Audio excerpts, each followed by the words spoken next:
It's July 9, 2024, and approximately a week ago, Terrence Howard did an interview on the Joe Rogan show.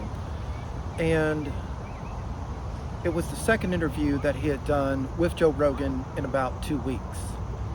I've already commented on the first interview, and the reason I'm talking about the second interview is I need to finish the story.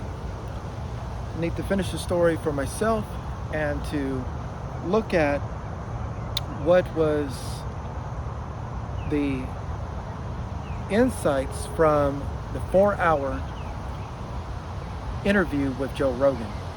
Fortunately for this conversation, we will not be talking for 4 hours, but there was many sentiments expressed in that discussion, and one of the things that came out was first let me back up and say that one of the reasons that I did not talk about this sooner is I felt some kind of way about that interview, somewhat negatively. So I needed some time to pass before I went forward and talked about it in more detail. And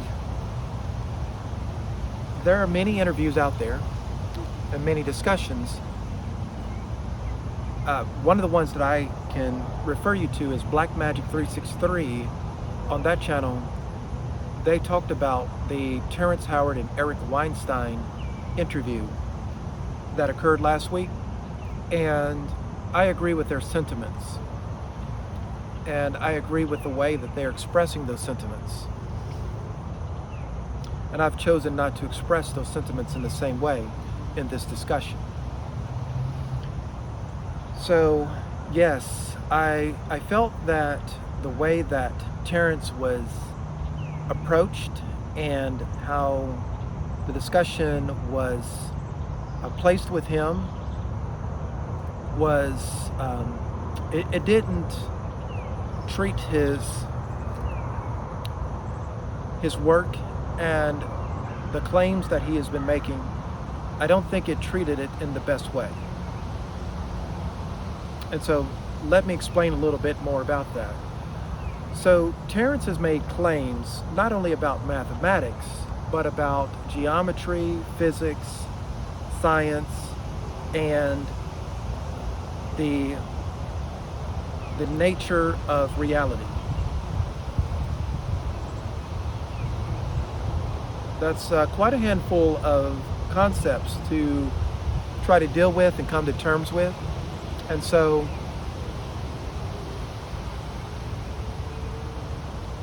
I thought that I was quite excited about the Terrance Howard and Eric Weinstein interview.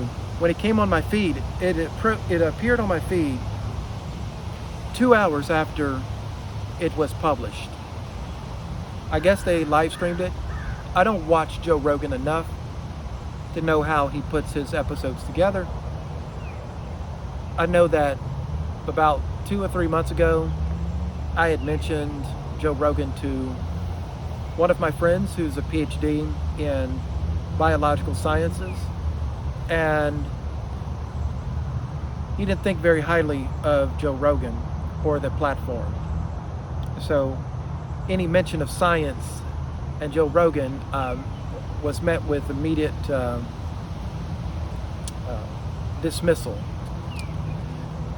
And after having experienced the whole Joe Rogan and the whole process with Joe Rogan and some of the people that he's interviewed, I can see their point. I can definitely see their point. So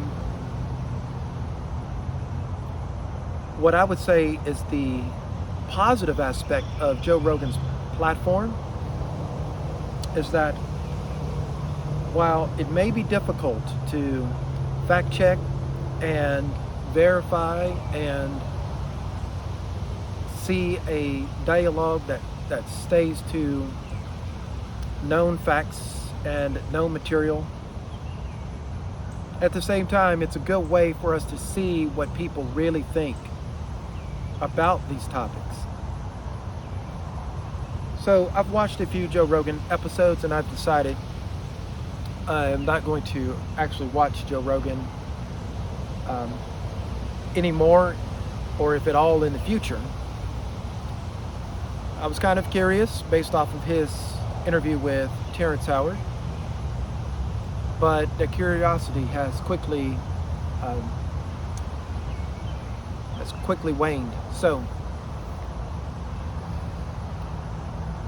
what I thought was a good possibility with this particular interview between Joe Rogan, Eric Weinstein, and Terrance Howard was finally the opportunity to get a true scientific, Western scientific understanding of what Terrance Howard has put out there. I thought that would be a very healthy discussion. I thought it would be a very healthy discussion. And so that's why I tuned in. I saw that it was 4 hours, and I said to myself, do I really want to commit this amount of time to this? And my answer really was no. I said no several times, and then I said, let's just go ahead and get it over with, because I've already invested, here recently I've already invested some time into this topic of Terrance Howard and his description of math and science, as well as engineering. And I said, let's see how this story unfolds. And Eric Weinstein looked at the situation very much the same way, in that he wanted to, in his words, understand Terrance and understand him sufficiently to be able to construct a worldview, construct a model or understanding of Terrance, and do so in a way that would make it possible to translate what Terrance has presented, translate it into the realm of Western science, and then hopefully constructively and positively critique it and explain it and evaluate it. But I won't talk too much at length on this, because many others have already done so. But the summary is that, and there's many layers to the discussion with Terrance Howard and Eric Weinstein. There are several layers to it. So I'm going to describe those layers. So on one layer, the tier of, let's say, a PhD scientist of the level of Eric Weinstein explaining the claims made by Terrance Howard would be educational and instructive to the audience. That's one layer of it. Okay? So on that basis, the 4-hour interview with Joe Rogan did not succeed. It did not succeed. On that basis, the discussion was an utter failure. And that's neither an exaggeration or a harsh criticism. It's an objective fact, in that there wasn't a scientific exploration of Terrance Howard's claims and ideas. And I'll explain why that was. Okay, so we don't have the educational piece, and as a result of that, we do not get the reconciliation between what Terrance is presenting and what Eric knows. So then that brings us to what I would say is one of the most complimentary statements that Eric said to Terrance. He said that Terrance is bringing into the general consciousness an ancient way of thinking. I find that to be a compliment. That's very complimentary. He's bringing into the discussion an ancient way of thinking. And so if it's an ancient way of thinking, it's also a more established way of thinking. The other complimentary statement that Eric made for Terrance is that Terrance linchpin idea, his linchpin creation, it cleverly takes advantage of some pitfalls or some errors in mathematics. The mathematics should not work the way you would think it would work to produce a linchpin. Or rather, the way that they were talking about it, there's no geometrical or mathematical possibility that the linchpin design should be possible. If I understood that correctly. I'm pretty sure I do. That yes, they were talking about, I believe, the difference between 109 degrees and 108 degrees, point something, in terms of how the angles would work out to produce the type of geometrical configuration that you see in the linchpin design. And I think the way that Eric explored that was very complimentary, though it wasn't entirely explanatory of what was really going on or what the principles were. Okay? So, I do think that Eric did a service to us all in explaining the interpersonal dynamics in the academic and scientific and technological communities. He did us a great service there, because here's the thing. When people think of scientists and they think of professionals, people in what we would call a upper level profession, such as medicine, law, the physical sciences, such as physics, geology, you generally think of someone who is poised, who can communicate well, who can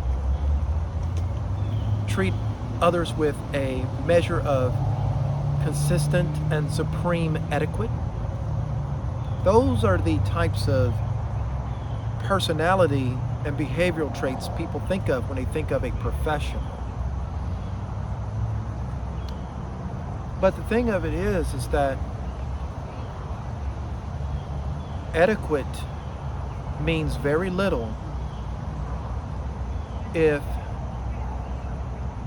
someone in an esteemed position is able to exert microaggressions and passive aggressive maneuvers on others by way of criticisms and sophistry and ostracization that diminishes the economic prospects of their targets, that diminish and downplay the value that that person brings to the world. You see, there are very nuanced and sophisticated ways to destroy people. And Eric Weinstein did us a great service in explaining that in a very crystal clear way. It could not have been explained better. Yes, we have seen videos and articles and even congressional testimony that reveal that there are people who have said, you've had esteemed individuals who said, I am science, while they collect multi-$100,000 royalties on treatments to pathogens. So here's the thing. There is so much abuse that goes on when we talk about peer review, we talk about science. In Eric Weinstein's words, the field of science is in a process of collapse. So I'm not here to defend science or Western science. I'm not here to defend it at all. I do use it. I have used it primarily because it's all I knew. It's what I was educated in. It's just like anything else you believe in, anything you wholeheartedly defend, either because you read it in a book or somebody told you, right? It was passed down to you, either in the home or from a preacher or wherever, right? Thing is that you don't know that that's true. And I know that offends some people. In fact, it offends millions of people for me to say that. For me to make that statement, I understand the price I pay for making that statement. But I've been making that statement privately with people for more than 20 years. And it has cost me relationships. And it's just a fact that, yeah, you believe what you believe because of where you was raised, where you grew up. If you were born and raised somewhere else, you would believe something different. It's a fact.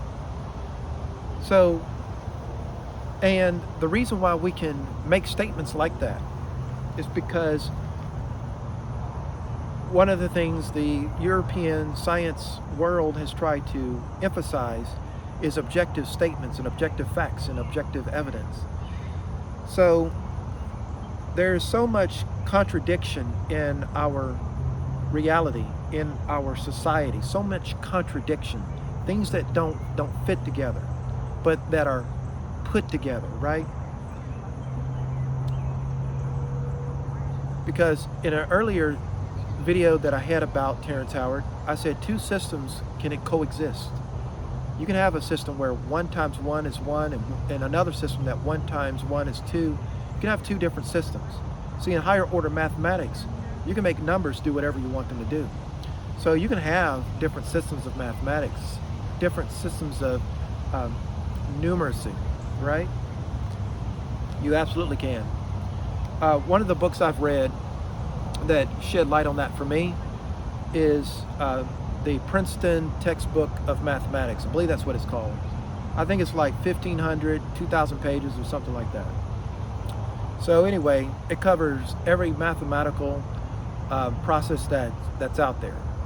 It's a big, thick old textbook.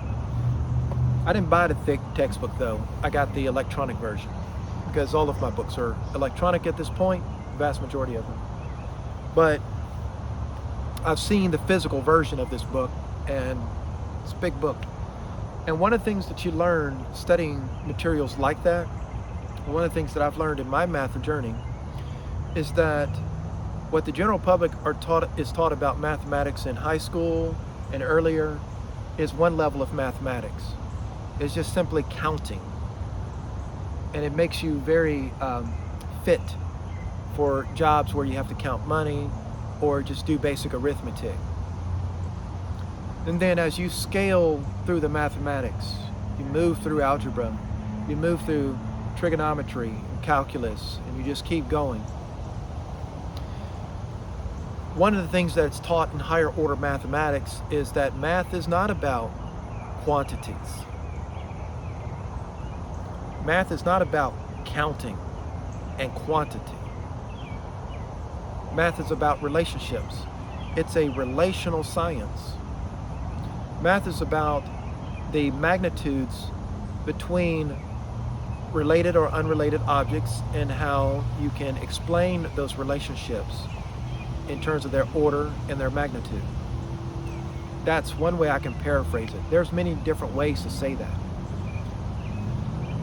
But unfortunately, in the discussion with Terrance Howard and Eric Weinstein, we didn't get explanations like that. The reason the interview actually failed in terms of helping Terrance and supporting Terrance, because that's what should have occurred. And the reason why I say it should have occurred that way, there's abundant content and discourse criticizing Terrance from the scientific and Western Eurocentric scientific establishment. There's abundant content. We didn't need one more of that. We didn't. Okay? And so that's the thing, is that, and then they were drinking alcohol, which I totally support. I've never drank alcohol and I've never smoked. So I still support other people's right to do that, and I don't judge. You do whatever it is you do. But I do know that when people consume that much alcohol, one aspect I like about alcohol is that it can be like a bit of a truth serum. It can reduce the filters and the inhibitions, and I think that's a positive thing. I do. So, and if people want to arrive at comfort and candor in that way, then I'd say yes, go forward. And so then one of the aspects of the discussion with Terrance and Eric is that as the liquor or the whiskey or whatever it was they were drinking, as it set in, and here's the thing, I think Terrance can hold his liquor, is what was very interesting, is that I see Terrance holding his liquor. I don't quite see Eric holding his liquor. And so as he became more unfiltered, the gift of that was that we got to see more about science, not just in the objective way that Eric was talking about with the fiefdoms and the interfractional or factional fighting, the infighting. We didn't just see all of that, and he explained it so well. But we also see Eric doing the very things that he would criticize the broader scientific establishment of doing. It was actually amazing. It was like a meta level, right? He was operating at a meta level in the same space that he was revealing it very explicitly to the audience and to Terrance. It was amazing. So he mentioned that if you're going to go into these institutions and you're going to make claims, you better come with some ammunition, and you need to have your ducks in a row, and you probably need some backup. Yeah, there was a mafia flavor to that. But the thing is that it's the reality. And the thing about it is, sometimes it's not as worthwhile to spend so much time criticizing those realities than it is to navigate them and understand them, right? So the thing is that as he was explaining those realities, right, you got to see a keen insight into how individuals that reach a certain level may actually think of you if you're not in their group, right? So one of the things that Eric said is that he's an elite, and he's giving Terrance Howard an elite review, not a peer review. And Eric also did a great job of explaining why the peer review system actually doesn't work as it's presently constructed. There's corruption. There are individuals who are bought by special interests, just like in politics. And so the general public is correct in distrusting science. The general public is correct in distrusting science. So then what that does is that brings us back to a different level in society where, well, first, before I go on, understand that the streets exist everywhere. See, there's the streets like you see maybe in Scarface or Boys in the Hood or American Gangster. Okay? But that model of the streets, it exists everywhere. It exists in government. It exists in corporations. It exists in the workplace. It exists in churches, and synagogues, and other places. The streets exist everywhere. As in, when we think about the 48 laws of power, right? Written by, I believe his name is Brian Greene, based on his reading and an understanding of Niccolo Machiavelli, right? What Machiavelli was explaining wasn't something exceptional, but actually something that is very commonplace. The dynamics between people that can exist. Now, those dynamics don't have to exist. This may seem idealistic, but I still believe, even after all these decades, I still believe that a different reality can exist. If I have it my way, I would pursue the manifestation of that reality, first in my own existence, but also with those that I affiliate with on a consistent and ongoing basis. But having said that, the realities that I more often inhabit and I am exposed to have the features and factors expressed in the 48 laws of power. And so those that read that book can either use such elements to their own benefit, or you can convince yourself that you're reading it so that you know how to recognize corruption and game being played on you when you see it. Okay? So when it comes to what Terrance is describing in terms of his science, though, I think there is a story to be told there. I think that there's something to explore there. But I wanted to have this discussion about what I thought of the interview. And this is pretty much what I thought of the interview, what I've said so far. And I guess then that what I will do at some point is I will explain what I think of Terrance's science to the extent that I'm able, right? Because I think it would be worthwhile to have a well-studied and expert in the sciences, the Western sciences, go through Terrance's claims and explain that in a very reasonable, rational way, without the emotion, without the without feeling insulted, right? Without having a sense of outrage over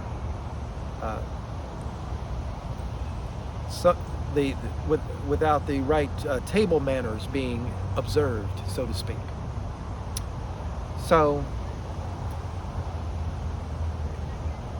maybe that content is out there. I would like to see it. I think it would be worthwhile. But as far as I know, and as far as my social media feed concerns me, you know, because my social media feed is dominated by PhDs. You know, that's primarily because I use social media for educational purposes. I don't tap into pop culture, entertainment, or anything like that. If I want entertainment, I have a vast collection of Blu-rays and DVDs that I can watch. So I tune into social media for educational purposes, and I do that through the lens of the formal and structured education that I've received throughout my life, and then I evaluate what I'm presented through that lens, as well as through the esoteric and spiritual lens that I have developed in my adult life. So I thank you for listening to this discussion, and if you have any questions about anything, please feel free to chime in the comments, and I will be glad to carry the discussion further. I'll see you later.